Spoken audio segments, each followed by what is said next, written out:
રાજકોટથી છોટાઉદેપુર જિલ્લામાં આદિજાતિ વિભાગ દ્વારા ચાલતી 59 આશ્રમ શાળા પૈકી 13 આશ્રમ શાળાની સરકારે ગ્રાન્ટ બંધ કરી દીધી હોવાનું સામે આવ્યું, જેના કારણે અભ્યાસ કરતા બાળકોને ઘરે જવાનો વારો આવી શકે।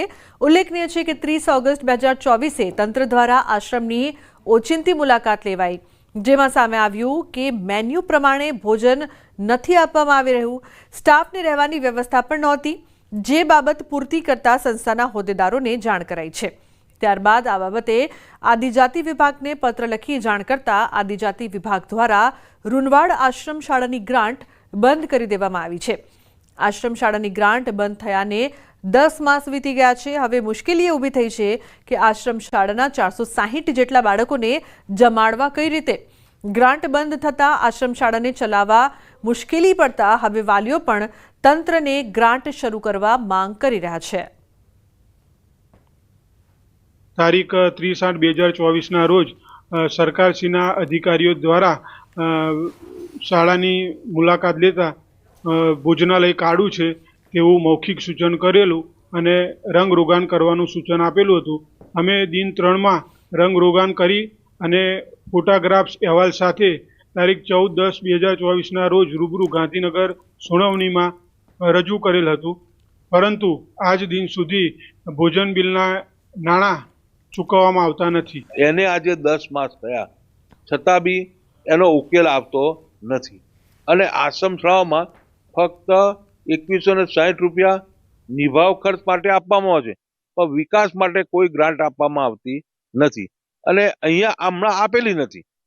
બાકી તો સંસ્થાએ બધી આ વ્યવસ્થા સંસ્થાએ આમ જનતા પાસેથી દાન ઉઘરાઈ અને કરેલી છે, એટલે જરૂરી સુવિધા તમામ છે, પણ કોઈ કારણસર અમને આ ગ્રાન્ટ બંધ કરવામાં આવેલી છે। છોકરાઓને અભ્યાસ ચાલુ રહેશે અને ભોજન કંઈ બંધ કરવામાં આવે। 1લી તારીખથી છોરાઓ ઘરેથી અભ્યાસ કરે એવું અમને જાણવા મળતા અમે વાલીઓ બધા અહીંયા આવી અને સંસ્થાશ્રીને શ્રીઓને અને સરકારશ્રીઓને જાણ કરવા સારું માટે આવ્યા છીએ અને બિલ સરકારશ્રીઓ મંજૂર કરે એવી અમારી માંગ છે।